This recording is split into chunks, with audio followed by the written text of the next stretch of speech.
নীতি থেকে গুণ থেকে মুক্ত মুবাররা পবিত্র হযরত ইমাম আবু হানিফা রাহমাতুল্লাহ আলাইহির সাথে এক নাস্তিকের বহস হবে।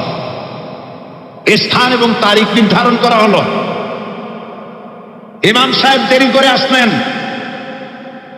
নাস্তিক বলছে, আমি আপনার সঙ্গে কোনো বিতর্কে যেতে চাই না, কারণ আপনি ওয়াদা রক্ষা করতে পারেন নাই, নির্ধারিত সময়ের অন্তত 3 ঘন্টা পরে এসেছেন। তিনি বললেন, আমি কেন দেরি করলাম সেটা তো তুমি জিজ্ঞেস করবে। আচ্ছা বলেন কেন দেরি করেছে? তিনি বললেন, দেখো, এই জায়গায় আসার পথে একটা নদী বেঁধেছিল, তা কি করে? আমার কাছে পারাপারের কোনো বন্দোবস্ত ছিল না। এক পর্যায়ে হতাশ হয়ে গেলাম, আমার বোধহয় যাওয়াই হবে না। শেষ পর্যন্ত আমি দেখতে পেলাম হঠাৎ করে আমার পাশে একটা ফলের বীজ পড়লো, তা দিয়ে একটা গাছ অঙ্কুরিত হলো। দেখছি না তার গাছটা একটা মহুল হয়ে পরিণত হয়ে গেল। ওই থেকে একটা করাতে সে গাছটা কেটে ফেলে দিল। হঠাৎ কতগুলি তত্ত্ব বেরিয়ে আসলো, কোথার থেকে একটা হাতুড়ি আর কতগুলি লোহা এসে ঠাস ঠাস করে বাড়ি লেগে একটা কিস্তি তৈরি হয়ে গেল।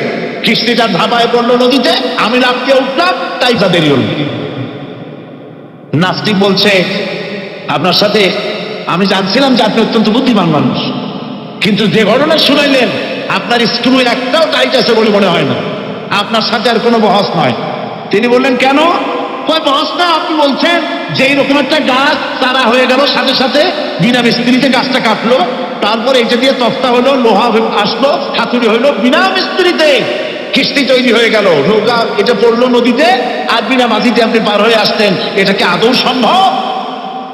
ইমাম আবু হানিফা রাহমাতুল্লাহ আলাইহি বলছেন, তোমার সাথে আমি কোনো কিতাব দিয়ে ঝগড়া করব না, কোনো কিতাব দিয়ে আমি তোমার সাথে বহস করব না। এই একটি দৃষ্টান্ত তোমার জন্য যথেষ্ট।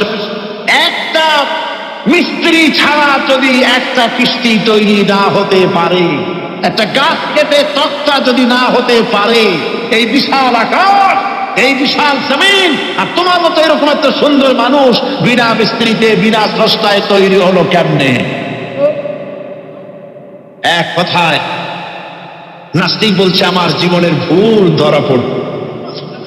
নাস্তিক বলছে, জীবনের ভুল ধরা পড়েছে, আমি মুসলমান হয়ে গেলাম। লা ইলাহা ইল্লাল্লাহু মুহাম্মাদুর রাসূলুল্লাহ। জোরে পড়েন, লা ইলাহা লা ইলাহা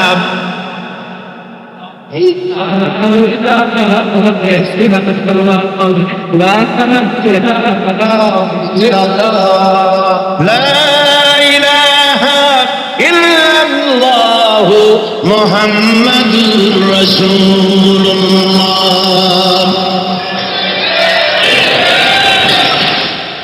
আল্লাহ পাক বলছেন, আমি আদম, আমি দাউদ এবং সুলাইমানকে জ্ঞান দান করেছি, ইব্রাহিমকে জ্ঞান দান করে।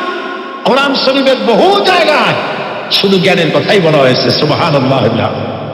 সুতরাং বুদ্ধিজীবী, এই বুদ্ধিজীবীরা তারা আসল জ্ঞানটা নাই। আসল জ্ঞান কোনটা বলেন? কোনটা? ডক্টর শহীদুল্লাহ মরহুম, আমি অনেকবার বলেছি তার কথা, তাকে জান্নাতুল ফেরদাউস নসিব করুন, বলেন আমিন। ডক্টর শহীদুল্লাহ মরহুম বলতেন তার লোকদেরকে যে তোমরা বিদেশ থেকে অনেক ডিগ্রি নামের আগে আনতে পারো, তোমরা পণ্ডিত, একথা আমি স্বীকার করি, কিন্তু কোরআন শরীফের জ্ঞান যদি না থাকে তাহলে পণ্ডিতের আগে আর একটা শব্দ বসবে, মূর্খ পণ্ডিত। কোরআনের জ্ঞান পাণ্ডিত্যকে পরিপূর্ণ করে দেয়, কারণ ওমা উতীতুম মিনাল ইলমি ইল্লা কালিলা। সুবহানাল্লাহ। আল্লাহ পাক বলছেন, তোমাদেরকে সামান্যতম জ্ঞান দান করেছি। কতটুকু জ্ঞান? কতটুকু? সামান্যতম জ্ঞান দান করেছি। সুতরাং আল্লাহ পাক কোরআনের মধ্যে তার নিজের পরিচয় ছোট্ট একটি সূরার মধ্যে ব্যাপক আকারে বলে দিয়েছে। কি? কুল হুয়াল্লাহু আহাদ। সবাই পড়েন আমার সাথে, কুল হুয়াল্লাহু আহাদ আল্লাহুস সামাদ লাম ইয়ালিদ ওয়া লাম ইউলাদ ওয়া লাম ইয়াকুল লাহু কুফুয়ান আহাদ। আল্লাহ পাক বলেন, আল্লাহ এক এবং একক, তবে কি নন, তিনি কাউকে জন্ম দেন নাই, তাকেও কেউ জন্ম দেয়নি। আকাশ আর জমিনে আল্লাহর সমকক্ষ কেউ নাই। সুবহানাল্লাহ। তাকে কেউ জন্ম দেয়নি, তিনিও কাউকে জন্ম দেননি। তিনি এক, তিনি ছিলেন, তিনি আছেন, তিনি থাকবেন। তার শুরুও নাই, তার শেষও নাই। সুবহানাল্লাহ। হে আল্লাহ রাব্বুল আলামিন, তার পরিচয় আয়াতুল কুরসি সার্বভৌমত্বের পরিচয় দিয়েছে, আল্লাহ পরিচয় দিয়েছে। আল্লাহ তিনি খালিক। মানব সৃষ্টি এবং পৃথিবীর সৃষ্টি ইতিহাস থাকলে মানুষের যদি কিসমত ভালো থাকে, তাহলে আল্লাহর সান্নিধ্য, আল্লাহর অস্তিত্ব সম্পর্কে জ্ঞান তাকে আল্লাহ পাক দান করে দেন। সুবহানাল্লাহ। পৃথিবীর সৃষ্টির ব্যাপারে বুদ্ধিজীবীরা কি বলছেন দেখুন। পৃথিবীর সৃষ্টির ব্যাপারে বিজ্ঞানীরা বলছেন যে এই পৃথিবী এরকম ছিল না, তো কিরকম ছিল? এইটা সূর্যের পাশ থেকে একটা উজ্জ্বল শক্তিশালী জ্যোতিষ্ক দারুণ ফোর্স দিয়ে যাচ্ছিল। সেই ফোর্স সহ্য করতে না পেরে সূর্যের একটি দুর্বলতম অংশ সূর্য থেকে ছিটকে মহাশূন্যে পড়ে গেল, আর ঘুরতে ঘুরতে এই পৃথিবীর অস্তিত্ব লাভ করল। বিজ্ঞানের এই কথা যদি বিশ্বাস করতে হয়, তাহলে আমাকে বলতে হয় এখন তো মানুষেরা আর পৃথিবীতে ধরছে না, ঠিক কিনা? কথা বলছেন না কেন? মানুষ পৃথিবীতে এখন ধরতেছে, বিভিন্ন দেশ খালি বলতেছে মানুষ কমাও, সন্তান কমাও, বিভিন্ন পদ্ধতি গ্রহণ করো, আর মানুষ বাড়াইও না। আল্লাহ পাক বলছেন আল্লাহু লা ইলাহা ইল্লা হুয়াল হাইয়ুল কাইয়্যুম। আল্লাহ হচ্ছেন তিনি, যিনি ছাড়া কোনো ইলাহ নাই। লা ইলাহা ইল্লাহু, তিনি ছাড়া কোনো ইলাহ নাই, সার্বভৌমত্বের মালিক কেউ নাই। এই যে লা ইলাহা, কোনো ইলাহ নাই, আমরা কালেমার মধ্যে এই কথাটা বলি। আমাদের কালেমায় তাইয়্যিবা আমরা কি উচ্চারণ করি? লা ইলাহা ইল্লাল্লাহু মুহাম্মাদুর রাসূলুল্লাহ। জোরে বলেন লা ইলাহা, লা ইলাহা ইল্লাল্লাহু মুহাম্মাদুর রাসূলুল্লাহ। লা ইলাহা।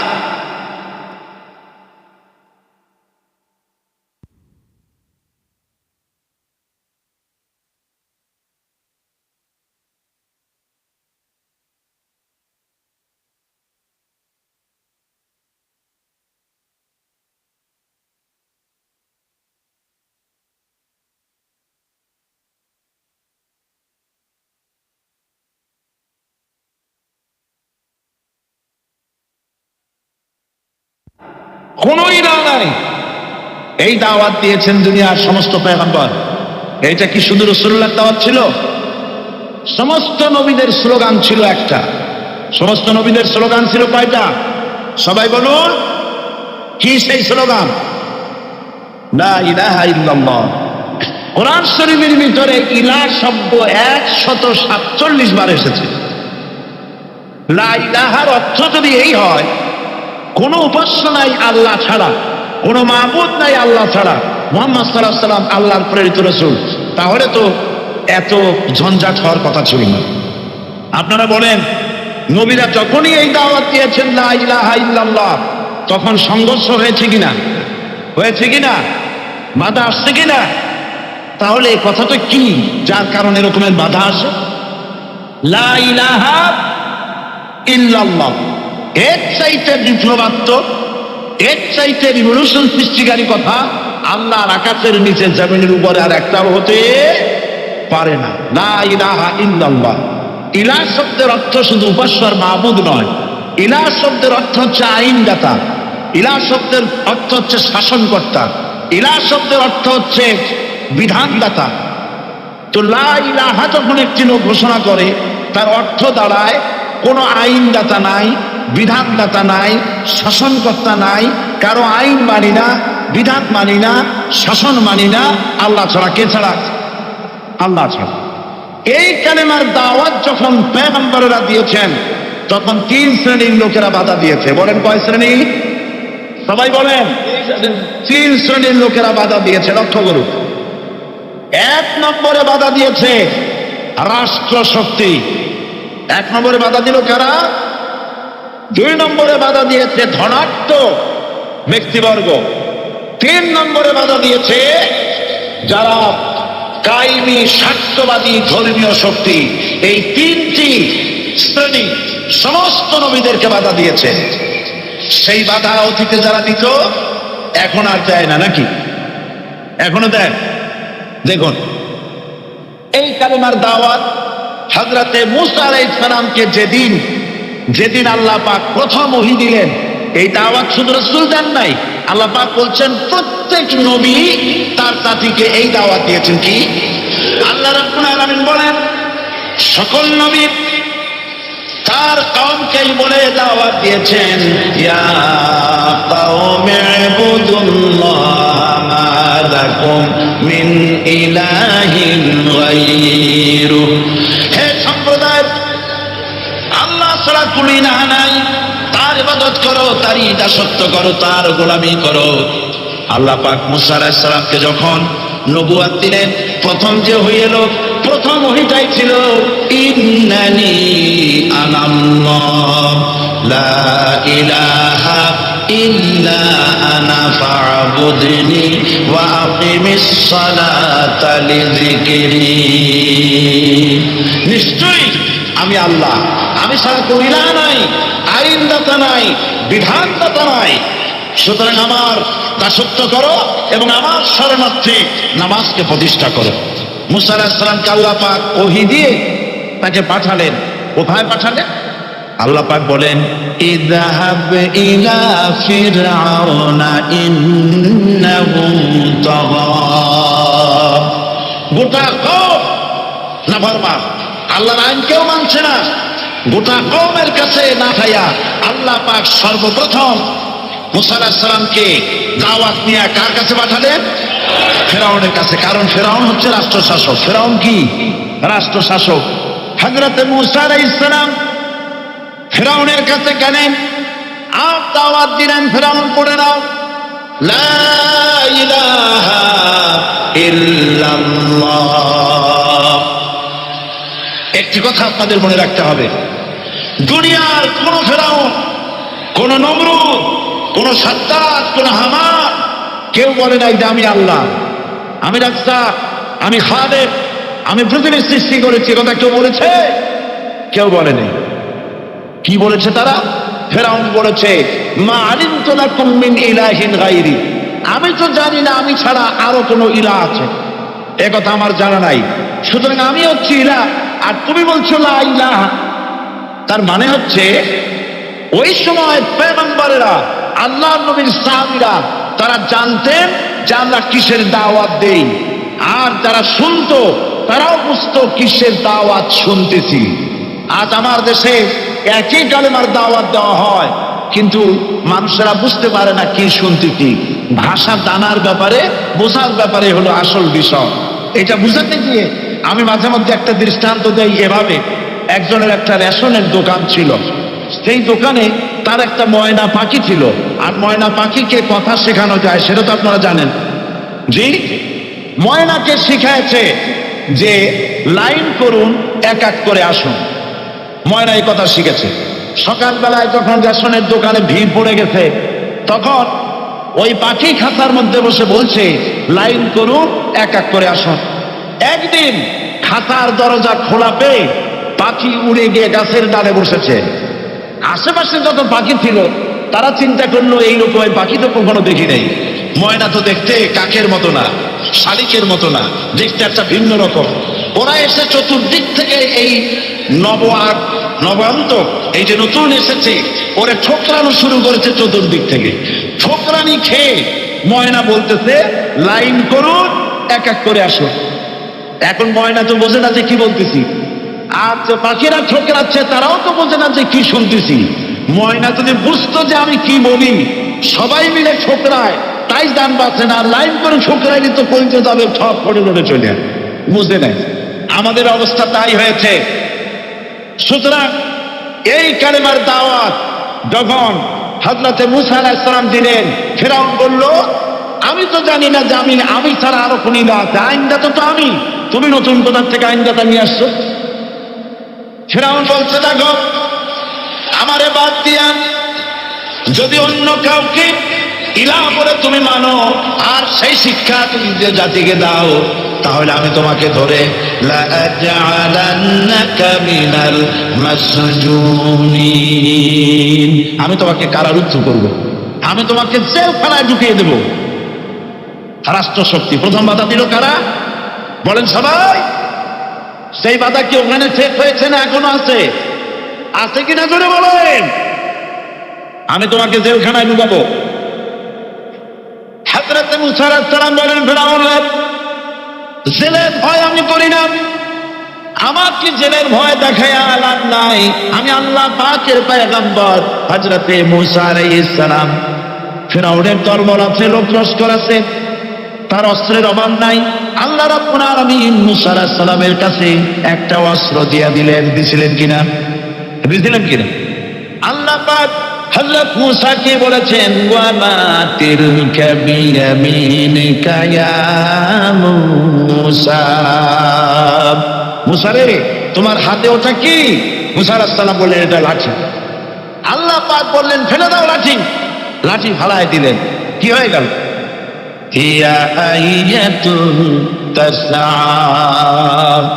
লাঠি হয়ে গেল। এখন লাঠি পড়ে সাপ হয়ে গেল। সাপ দেখে নবী হোক, ওলি হোক, সাবি হোক আর আলেম হোক, সাপ দেখলে ভয় করে না মানুষের? মুসা আলাইহিস সালাম ভয় পেয়েছে। আল্লাহ রাব্বুল আলামিন হযরত মুসাকে শোনায় দিলেন খুযহা ওয়া লা তাখাফ ফানুঈদুহা সিরাতাল উলা,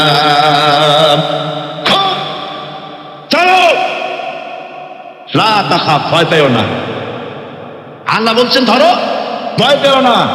ধরার সঙ্গে সঙ্গে স্বাভাবিক অবস্থায় ফিরে আসবে, আবার লাঠি হয়ে যাবে। এখন আল্লাহ বলছেন ধরো। মুসা আলাইহিস সালাম কি ভয় পাওয়া উচিত হবে? উচিত হবে? মুসা আলাইহিস সালাম কি ভয় পাইছিলেন? কারণ হচ্ছে এই দুশমনের শক্তিটা খুব বড়ই দেখা যায়, মনে হয় যেন অনেক বড় কি জানি কি। আল্লাহ পাক বলছেন ইন্না কাইদা শায়তানে কানা দাঈফা, শয়তানের চক্রান্ত যতই তুমি মনে করো অনেক ষড়যন্ত্রের জাল বিস্তার হয়ে আছে, আল্লাহ কয় কিছুই না, যাই অত্যন্ত দুর্বল। আল্লাহ পাক বললেন ধরো। মুসা আলাইহিস সালাম সাপ ধরলেন, সঙ্গে সঙ্গে লাঠি হয়ে গেল। ফিরআউন বরদাস্ত করল না, রাষ্ট্রশক্তির পক্ষ থেকে আক্রমণ শুরু হলো। অপরাধ কি? মুসা আলাইহিস সালামের অপরাধ কি? কি অপরাধ? মাশাআল্লাহ বুঝতে পেরেছেন। অপরাধ হচ্ছে তিনি বলেছেন লা ইলাহা, ধরে বলেন লা ইলাহা ইল্লাল্লাহ। এই কালেমাকে আজ আমরা ভিক্ষার গুলি বানাইছি। এটা হলো সার্বভৌমত্বের গুলি, এটা হচ্ছে আল্লাহ পাকের সার্বভৌমত্বের কথা। আজ আমরা মানুষের কাছে আমরা শুনি মানুষেরা ভিক্ষা চায়, লা ইলাহা ইল্লাল্লাহ, এক মুঠ চাউল দেন, লা ইলাহা ইল্লাল্লাহ 10 খান পাই দেন। এই হচ্ছে কালেমার জিকির। আবার কেউ তো জিকির করতেছে লা ইলাহা আস্তে, ইল্লাল্লাহ জোরে, এমন জোরে কলম সাফ করে, কলম তাতে থাকলেও পারে গেলেও পারে। এই কালেমা এর আঘাত পয়গম্বররা মেরেছেন। হযরত মুসা আলাইহিস সালাম যখন বলেছেন লা ইলাহা ইল্লাল্লাহ, এই ধাক্কা ফিরআউন বরদাস্ত করতে পারে নাই। দরিয়ায় নীলের ভিতরে আল্লাহ পাক ডুবাই শেষ করে দিয়েছেন, দেন নাই? হযরত মুসা আলাইহিস সালাম তার উম্মতেরা দরিয়ার পাশে বসে দিনই কথাবার্তা বলতেছেন। এমন সময় ফিরআউন, তার শত্রু হচ্ছে মুসা আলাইহিস সালাম। শত্রু কেন? মুসা কি ফিরআউনের পাকা ধানে মই দিয়েছে নাকি? বলেন আপনারা। তার হালের গরু পিটায় মারছে নাকি? অপরাধ হলো তিনি আল্লাহর জমিনে আল্লাহর আইন প্রতিষ্ঠার কথা বলেছেন। এই শুধুমাত্র এই অপরাধে ফিরআউন তার দলবল নিয়ে 3 দিক থেকে আক্রমণ করেছে। মুসা আলাইহিস সালামের উম্মতেরা ভয় পেয়ে গেছেন। তারা বলছেন ইন্না লামুদরাকুন, আমরা পাকড়াও হয়ে গেছি। 3 দিকে সারাশি আক্রমণ, 3 দিকে শত্রু, একদিকে দরিয়া, পালাবার রাস্তা আছে? হযরত মুসা আলাইহিস সালাম ভয় পেয়ে গেলেন, সারেন্ডার করলেন না। হযরত মুসা আলাইহিস সালাম বললেন কাল্লা, কখনো নয়, ভয় পাওয়ার কোনো কারণ নাই। রব্বি সায়াহদিন, অবশ্যই আমার রব আমার জন্য রাস্তা করে দিবেন। ভয় পাইও না, আমার রব রাস্তা করে দিবেন। আল্লাহ রাব্বুল আলামিন হযরত মুসা আলাইহিস সালামকে অর্ডার করলেন, হাতের লাঠি দিয়া দরিয়ার উপরে আঘাত করো। হযরত মুসা আলাইহিস সালাম দরিয়ার উপর আঘাত করলেন। রাস্তা ছিল দরকার একটা, এক বাড়িতে আল্লাহর হুকুমে লাঠি দিয়ে একটি আঘাত করার সঙ্গে সঙ্গে হযরত মুসার তার সঙ্গী সাথী দরিয়া পার হওয়ার জন্য দরিয়ার মধ্যে দিয়ে আল্লাহ 12টা রাস্তা পয়দা করে দিলেন। সে আল্লাহ আছে না নাই? এত আসতে বলুন কেন? ভয় পাওয়ার কারণ আছে? রাষ্ট্র শক্তি বাধা দিয়েছে সমস্ত নবীদেরকে। কেন? নবীদের চরিত্র খারাপ? জোরে বলে, নবীদের চরিত্র খারাপ? নবীদের চাইতে মাসুম বেগুনাহ উন্নত চরিত্রের মানুষ আল্লাহর আকাশের নিচের জমিনের উপরে আর হয় না। তোমরা যে সাথে তাদের পিছনে দৌড়াও, অমুকের সৈনিক, নেতা নেতা করে মরো, এইসব নেতা, তাদের পিছনে দৌড়াও। এই নেতাগুলি, আমি জিজ্ঞেস করি আপনাদেরকে, এই নেতাগুলি জীবনে একবারও জেনা করে নাই?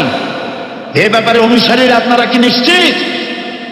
মিথ্যা কথা জীবনেও কয় নাই, প্রতারণা করে নাই, হাতটা করে নাই, বিদ্রুপ করে নাই, মদ খায় নাই, মানুষ হত্যা করে নাই। কিসের নেতা? নেতা হচ্ছেন সেই ব্যক্তি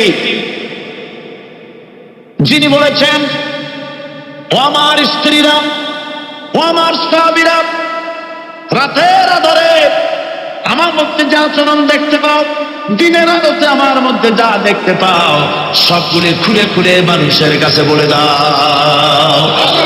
তার নাম বিশ্বনবী মুহাম্মদ রাসূলুল্লাহ সাল্লাল্লাহু আলাইহি ওয়াসাল্লাম।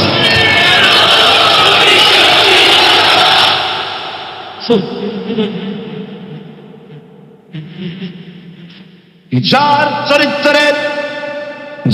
চরিত্রের সার্টিফিকেট আল্লাহ রাব্বুল আলামিন নিজে দিচ্ছেন, ওয়া ইন্নাকা লাআলা খুলুকিন আযীম।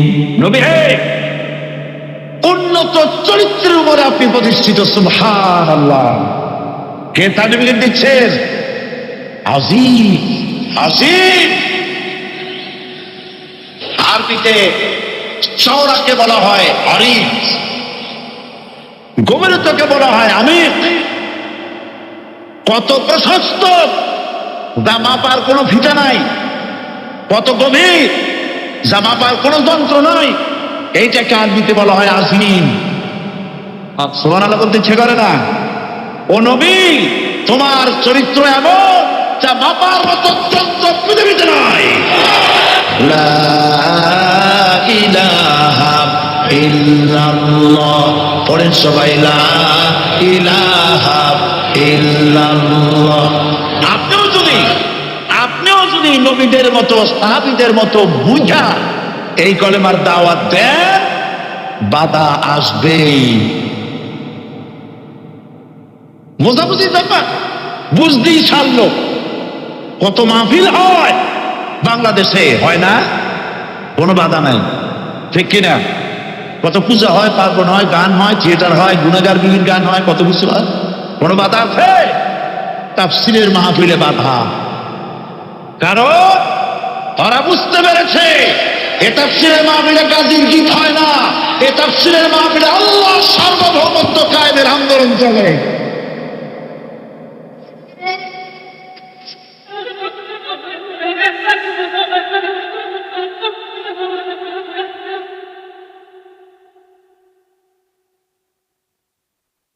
বিশ্বকবি আল্লামা ইকবাল কি সুন্দর করে বলেছেন, আজ ভি হো জু ইব্রাহিম কা ইমান पैदा आप कर सकती है एक अंदाज़े गुलिस्तान पैदा। ইব্রাহিমের ইমান যদি আজও কোথাও হয় বিদ্যমান, করতে পারেন অগ্নিকুণ্ডে খুবসুরত এক গুলিস্তান। এখনো যদি ইব্রাহিমের সন্তানদেরকে আগুনের মধ্যে ফেলে দেওয়া হয়, আর ইব্রাহিম ইমান যদি থাকে, আগুনকে ফুলের বাগান বানাবার ক্ষমতা আল্লাহর আছে। চিরকাল আল্লাহ পাক এই কালেমাকে দিয়েছেন আল্লাহর সার্বভৌমত্বকে প্রতিষ্ঠা করার জন্য। আয়াতুল কুরসি শুধু পড়ে বুকে ঢু দেওয়ার জন্য নয়, পড়ে কথা আল্লাহু লা ইলাহা ইল্লা হুয়াল হাইয়ুল কাইয়্যুম। দুনিয়ার সমস্ত পয়গম্বর অত্যাচারিত হলেন, শুধু তাই নয়, বিশ্ব নবী আখেরি জামানার পয়গম্বর নবী মুহাম্মদ রাসূলুল্লাহ সাল্লাল্লাহু আলাইহি ওয়াসাল্লাম জাতির কাছে আসলেন, ফিরে এসে বললেন, ইয়া আইয়ুহান নাস কুলু লা ইলাহা ইল্লাল্লাহ। প্রথম দাওয়াত, প্রথম দাওয়াত। শুনছেন কথা?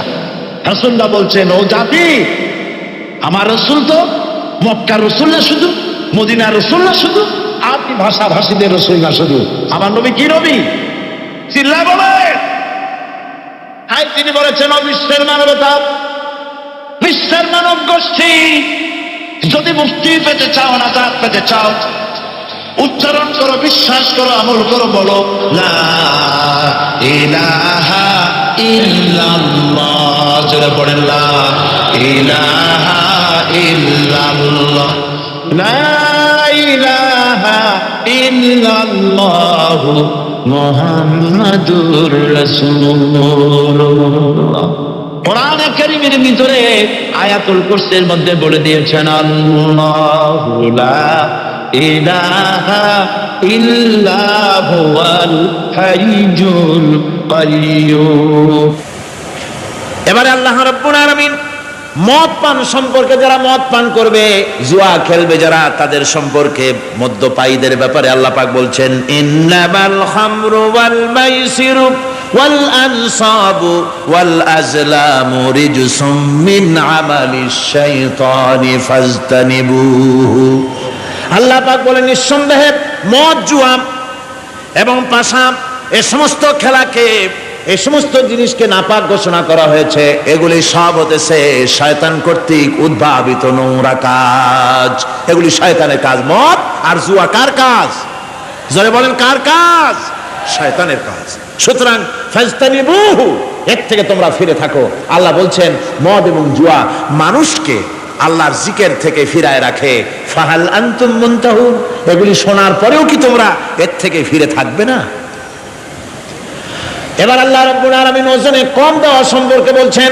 যারা ব্যবসায়ী, অনেক ব্যবসায়ী আছে, ব্যবসা করতে গিয়ে ধর্ম ব্যক্তিগত ব্যাপার, ব্যবসার মধ্যে ধর্ম নিতে চাই না। কয় যে ধর্ম দারুণ পবিত্র জিনিস, এত পবিত্র, শুধু মসজিদে থাকবে, শুধু মাদ্রাসায় থাকবে, আমার জীবনের বিস্তীর্ণ অঙ্গনে ধর্ম ঢুকতে পারবে না। তার মানে ভাবখানা এই, আল্লাহ এবং রসুলকে বলে দেওয়া হচ্ছে, হে আল্লাহ, হে রসুল, তোমাদের উপরে 144 জারি করে দিলাম, শুধু মসজিদে আর খানকায় থাকো, মাদ্রাসায় থাকো, আমাদের জীবনের বিস্তীর্ণ অঙ্গনে তোমাদের কোনো প্রবেশের অধিকার নাই। জোরে কর নাউজুবিল্লাহ।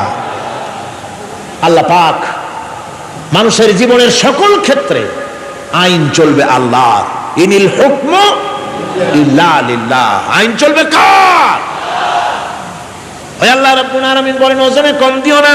ওয়াউফুল কাইলা ইযা কিলতুম ওয়াজনু বিল কিসতাসিল মুস্তাকিম। মেপে যখন কোনো জিনিস দিবে, পরিমাপে কম দিবে না। ওজন করে যখন দিবে, ওজনেও কম দিবে না। আল্লাহ পাক কোরআনে কারীমের মধ্যে সুন্দর করে সব কথা বলে দিলেন। ওজনে কম করো না, পরিমাপে কম করো না, সঠিকভাবে এটাকে দিও। এতিমের মাল সম্পর্কে কোরআন বলছে, ওয়ালা তাকরাবু মালাল ইয়াতীম ইল্লা বিল্লাতী হিয়া আহসান। এতিমের মাল ভক্ষণ করা তো দূরের কথা, এর নিকটবর্তী হয় না। তবে হ্যাঁ, এতিম বয়সপ্রাপ্ত হওয়া পর্যন্ত যদি আমানত রাখো সেটা ভিন্ন কথা, কিন্তু এতিমের মালকে ভক্ষণ করো না অবৈধভাবে। এতিমের মালের সুরক্ষার জন্য আল্লাহ পাক বলে দিলেন। অশ্লীলতা সম্পর্কে, আজকে সমাজে অশ্লীলতা চলছে, বেহায়ামি, নগ্নতা চলছে, এ সম্পর্কে আল্লাহ পাক বলছেন, কুল ইন্নামা হারামা রাব্বিয়াল ফাওয়াহিশা মা যাহারা মিনহা ওয়া মা বাতান। আল্লাহ পাক বলেন, হে নবী আপনি বলে দেন, আমার প্রভু নিঃসন্দেহে প্রকাশ্য এবং অপ্রকাশ্য সব রকমের নির্লজ্জতা এবং পাপাচারকে নিষিদ্ধ ঘোষণা করেছেন, হারাম করে দিয়েছেন। প্রকাশ্য এবং অপ্রকাশ্য সব রকমের পাপাচারকে, নির্লজ্জতাকে আল্লাহ পাক নিষেধ করেছেন। আজকে আমাদের দেশের টেলিভিশনে যে সমস্ত নির্লজ্জ বিজ্ঞাপন দেওয়া হয়, নারীর দেহের যে সৌন্দর্য প্রদর্শনী করা হয়, এ কি কোনো মুসলমান দেশের করা উচিত? কোন মুসলমানদের জন্য এটা কি বৈধ? আজ নির্লজ্জতা, বেহায়ামি ছড়িয়ে পড়ছে চতুর্দিকে। আল্লাহ পাক নিষেধ করছেন, হারাম করে দিয়েছেন। প্রকাশ্য অপ্রকাশ্য সব রকমের নির্লজ্জতা আল্লাহ পাক হারাম করেছেন। সুতরাং আল্লাহ পাক বলছেন, আমি সুদকে হারাম করেছি, ব্যবসাকে করেছি হালাল। এই সুদ থেকে যদি না ফেরো, ফাইন লাম তাফআলু ফাযানু বিহারবিন মিনাল্লাহি ওয়া রাসূলিহি। আল্লাহ রাব্বুল আলামিন বলেন, যদি এই সুদ থেকে না ফেরো, যদি এই সুদ থেকে বিরত না থাকো, তাহলে আমি আল্লাহ এবং আমার রাসূলের পক্ষ থেকে যুদ্ধের ঘোষণা রইল। পারবেন? আল্লাহ রাসূলের সাথে যুদ্ধ করতে পারবেন? নাউযুবিল্লাহি মিন যালিকা। কি মানুষের পক্ষে সম্ভব? সুদ সম্পর্কে আল্লাহ ঘোষণা করলেন কোরআনে কারীমের মধ্যে। এবার ধনী এবং গরিব সম্পর্কে, ধনী আর গরিবের ভিতরে সম্পর্কটা কেমন হবে আল্লাহ পাক কোরআনে কারীমের মধ্যে বলে দিলেন, ওয়া ফি আমওয়ালিহিম হাক্কুল লিসাইলি ওয়াল মাহরুম। আল্লাহ রাব্বুল আলামিন বলছেন, ও ধনীরা, তোমাদের সম্পদের ভেতরে গরিবদের অধিকার আছে, সে অধিকার আদায় করে দাও।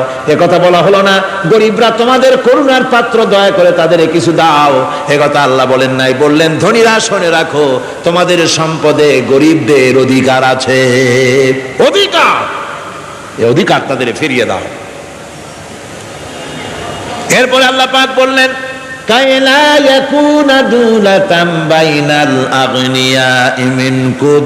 তোমাদের সম্পদগুলি যেন তোমাদের ধনশালী লোকদের হাতে যেন পুঞ্জীভূত না হয়ে যায়।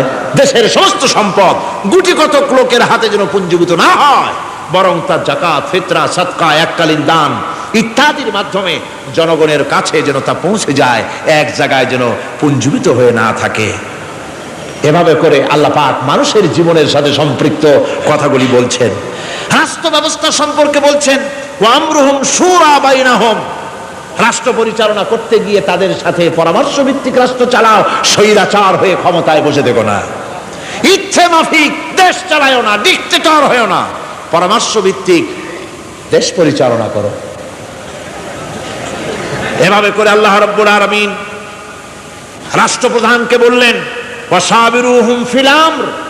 প্রত্যেকটি ব্যাপারে, রাষ্ট্রের সব ব্যাপারে তাদের সঙ্গে পরামর্শ করে নাও, পরামর্শ সবার সঙ্গে পরামর্শ করে পরামর্শের ভিত্তিতে কাজ করো, এমনি স্বৈরাচার হিসাবে কাজ করো না। কোরআন প্রবর্তিত সমাজ সকল নাগরিকের মৌলিক অধিকারের গ্যারান্টি দিয়েছে। জোরে কোন সুবহানাল্লাহ। এখন আমি যে কথাগুলি বলবো, এই কথাগুলি শুধু মুসলমানদের জন্য নয়, হিন্দু, মুসলমান, খ্রিস্টান, বৌদ্ধ, নারী, পুরুষ, সাদা, কালো, বর্ণ, ভাষা, দল, মত নির্বিশেষে সমস্ত মানুষের জন্য নাগরিক অধিকারের গ্যারান্টি দিচ্ছে কে? আল্লাহ পাক। জোরে বলেন, কে দিচ্ছেন? আল্লাহ পাক। আল্লাহ পাক জীবনের নিরাপত্তা দিচ্ছেন। কোরআনের আইন যদি চালু হয়, নাগরিকদের জীবনের নিরাপত্তা লাভ হবে। জোরে কোন সুবহানাল্লাহ। কিভাবে হবে? আল্লাহ রাব্বুল আলামিন বলেন, ওয়ালা তাকতুলুন নাফসাল্লাতী হারামাল্লাহু ইল্লা বিল হক। আল্লাহ পাক বলছেন, যে জীবনকে আল্লাহ হারাম সম্মানই করেছেন, ন্যায় ব্যতীত তাকে খবরদার হত্যা করো না। মানুষকে হত্যা করো না, খবরদার হত্যা করো না। আল্লাহ পাক হত্যা নিষিদ্ধ ঘোষণা করে দিলেন। আর বললেন, মান কাতালা নাফসান বিগাইরি নাফসিন আও ফাসাদিন ফাকান্নামা কাতালান নাস জামিআ। যদি কোনো নরহত্যা এবং বিপর্যয় সৃষ্টি করে, কোনো অপরাধ ছাড়া যদি কেউ কোনো নির্দিষ্ট অভিযোগ তাকে হত্যার শাস্তি দেওয়া যায় কোরআন অনুযায়ী, এরকম ছাড়া যদি অন্যায়ভাবে কেউ কাউকে হত্যা করে, তাহলে একটা লোক হত্যা করা নয়, একটা মানুষ হত্যা করার অর্থ হলো গোটা বিশ্বের সমস্ত মানুষকে হত্যা করা। কে বলছেন এ কথা? আল্লাহ পাক বলছেন। আর একটা মানুষকে যদি বাঁচায় দেওয়া যায়, তাহলে সে যেন গোটা পৃথিবীর সমস্ত মানুষকে বাঁচায় দিল। এ কথা কে বললেন? আল্লাহ সুবহানাহু ওয়া তাআলা বলেছেন। এরপরে নরহত্যা যারা করবে তাদের জন্য রয়েছে শাস্তি। কি শাস্তি? আল্লাহ পাক বলছেন, ওমাইয়াকতুল মুমিনান মুতাআম্মিদান ফাজাযাউহু জাহান্নাম খালিদান ফিহা ওয়া গাদিবাল্লাহু ওয়া লা'নাহু ওয়া আ'আদ্দা লাহু আযাবান আযীমা। আল্লাহ পাক বলছেন, ওমাইয়াকতুল মুমিনান মুতাআম্মিদান, যে ব্যক্তি কোনো মুমিনকে ইচ্ছে করে হত্যা করলো, ফাজাযাউহু জাহান্নাম, তার শাস্তি কি? যারা বলেন শাস্তি কি? খালিদ, সেই জাহান্নামে চিরকাল তাকে থাকতে হবে। ওয়া গাদিবাল্লাহ ওয়া লা'নাহু, আর তার উপরে আল্লাহর গজব, আল্লাহর লানত, চিরকাল এই শাস্তি তাকে জাহান্নামে ভোগ করতে হবে। এই কথাগুলি না জানার কারণেই আজকে কলেজ বিশ্ববিদ্যালয়গুলিতে মানুষ হত্যা চলছে পাখি হত্যার মতোই। সুতরাং আল্লাহর এই বিচারের কথা কোরআন থেকে যারা জানে তারা সন্ত্রাস করে না। এই জন্য কলেজ বিশ্ববিদ্যালয় সমূহে সন্ত্রাস হয়, মাদ্রাসাগুলিতে সন্ত্রাস হয় না বললেই চলে। কথা কি ঠিক বললাম না বাড়ায় বললাম? সন্ত্রাসের কারণে টাইটেল মাদ্রাসা বন্ধ হয়েছে কয়টা বাংলাদেশে? ফাজেল মাদ্রাসা কয়টা? দাখিল কয়টা? ইল্লা মাশাআল্লাহ দুই একটা হতে পারে কোথাও, কিন্তু তা হয় না। কারণ মাদ্রাসায় এই সব কথা পড়ানো হয় যা আমি বললাম। কোরআন থেকে যে কথাগুলি বললাম এগুলি কোথায় পড়ানো হয়? আজকে যদি কলেজ বিশ্ববিদ্যালয় সমূহে কোরআন পড়ানো হতো, তাফসীর পড়ানো হতো, তাহলে বিশ্ববিদ্যালয় থেকে রবীন্দ্রনাথ আর সূর্য সেনের পা চাটা উলামারা বের হতো না, শহীদ তিতুমীর বেরিয়ে আসতো, টিপু সুলতান বেরিয়ে আসতো, সালাউদ্দিন আইয়ুবী বেরিয়ে আসতো। দুর্ভাগ্যজনক, আজ কলেজ বিশ্ববিদ্যালয়গুলিতে আল্লাহর কোরআন পড়ানো হয় না বলে আমাদের পাঠানো সোনার টুকরা ছেলেগুলি কয়লার টুকরা হয়ে ফিরে আসতেছে। বন্ধুগণ, জীবনের নিরাপত্তা দিচ্ছেন আল্লাহ পাক। কোরআনের আইন চালু হলে মানুষকে হত্যা করা হবে না, কেউ কাউকে মারতে পারবে না, মারলে তাকেও নিহত হত্যা করা অবশ্যই হবে। সম্পদের নিরাপত্তা দিচ্ছেন আল্লাহ, গ্যারান্টি। হিন্দু হোক মুসলমান হোক সকলের সম্পদের গ্যারান্টি মিলবে, কেউ কারো সম্পদকে হরণ করবে না, গসব করবে না। কোরআন বলছে, ওয়ালা তাকুলু আমওয়ালাকুম বাইনাকুম বিল বাতিল, পরস্পরের সম্পদকে অবৈধভাবে ভক্ষণ করো না। সম্মানের নিরাপত্তা হচ্ছে ইসলামী সমাজ চালু হয়ে গেলে আল্লাহ রাব্বুল আলামিন সম্মানের নিরাপত্তা দিবেন প্রত্যেক নাগরিকের। আল্লাহ পাক বলছেন, ইয়া আইয়ুহাল্লাযীনা আমানু লা ইয়াসখার কওমুম মিন কওমিন, হে বিশ্বাসীরা তোমরা এক গোত্র আর এক গোত্রকে ঠাট্টা করো না। চাষিরা তাঁতিদেরকে গালি দিও না, তাঁতিরা চাষিদেরকে জেলেদেরকে গালি দিও না। এক গোত্র আর এক গোত্রকে ঠাট্টা করো না, বিদ্রুপ করো না। ওয়ালা তালবিসু আনফুসাকুম ওয়ালা তানাবাজু বিল আলকাব, একে অপরের দোষ গেয়ে বেরিও না, একে অপরকে খারাপ নামে ডেকো না, একে অপরের কুচ্ছা রটনা করো না। আল্লাহ নিষেধ করেছেন। ইসলামী সমাজ হলে পরে মানুষ সব দিক থেকেই নিরাপত্তা পাবে, গ্যারান্টি পাবে, ব্যক্তি স্বাতন্ত্র্যের প্রাইভেসির নিরাপত্তা পাবে। কারো ঘরের মধ্যে কেউ হঠাৎ করে ঢুকবে না, অর্ডার নিয়ে ঢুকতে হবে, পারমিশন নিয়ে ঢুকতে হবে। আল্লাহ পাক বলেছেন, লা তাদখুলু বুয়ুতান গায়রা বুয়ুতিকুম হাত্তা তাস্তানিসু ওয়া তুসাল্লিমু আলা আহলিহা, অন্যের ঘরের মধ্যে পারমিশন ব্যতি রেখে প্রবেশ করো না। আগে সালাম দাও, পারমিশন নাও, তারপরে ঢোকো। যদি জবাব না আসে চলে যাও, বেরিয়ে যাও, এটা তোমার জন্য কল্যাণকর হবে। তারপরে ইচ্ছে মতো ধর্ম পালনের নিরাপত্তা পাওয়া যাবে ইসলামী সমাজে। কাউকে বাধ্য করা হবে না ইসলাম কবুল করার জন্য। বা অন্য ধর্ম কবুল করার জন্য কাউকে বাধ্য করা হবে না। কোরআনে কারীম বলছে লা ইকরাহা ফিদ্দিন, ধর্মের ব্যাপারে কোনো বাড়াবাড়ি করা যাবে না, কারো উপরে কোনো ধর্মমত চাপিয়ে দেওয়া যাবে না। যার ইচ্ছে তার ইচ্ছে মতো স্বাধীনভাবে তার ধর্মকর্ম পালন সে করতে পারবে। এই ধর্ম পালনের কথা বলতে এসে আমার মনে পড়লো এবছরের হিন্দুদের দুর্গাপূজার কথা। আপনারা বলতে পারেন যে কি এর মধ্যে কি ঢুকাই দিলেন, ঠিকই ঢুকাইছে। আমি বুঝি না যে কেমন ধর্ম, আপনারা আমারে কোন দেশের প্রধান বিরোধী দল তারা যদি বলে যে আমাদের এই দাবি যদি সরকার না মানে তাহলে 1 বছরের ভেতরে আমার দলে যত লোক আছো কেউ জুমার নামাজ পড়বা না, তাহলে তাদের দলের লোকেরা তা কি মানবে? মানবে? বিএনপি যদি বলে, সরকারে যারা আছে, যে আমাদের এই সমস্ত কথা যদি বিরোধী দল না মানে তাহলে আমার দলের কোন লোক ঈদের নামাজ পড়বে না, শুনবে কেউ? শুনবে না। যত বড় নেতা হোক কেউ যদি বলে, ইসলামী দলের নেতাও যদি বলে যে বছর আমাদের এই কথা যদি গভর্নমেন্ট না মানে কোন মুসলমান হজ করতে যাবে না, এই কথা মানবে কেউ? মানবে না। যেহেতু কোন দলের কোন ব্যক্তির মুহতাজ নয় ইসলামের আইন, ইসলাম পালন যার যার ব্যক্তিগত ব্যাপার, ধর্মের কাজ অবশ্যই প্রত্যেককে পালন করতে হবে। সুতরাং ইসলামী গভর্নমেন্ট এলে, ইসলামী শাসন এলে, কোরআনের শাসন এলে প্রত্যেক নাগরিক তার নিজস্ব ধর্ম ইচ্ছে মতো পালন করতে পারবে, কোনো বিধিনিষেধ আরোপিত হবে না। এর নাম হচ্ছে ইসলাম। এর নাম কি? ইসলাম। তো হোসাইন মুখের কাছে পানি নিয়েছেন, হঠাৎ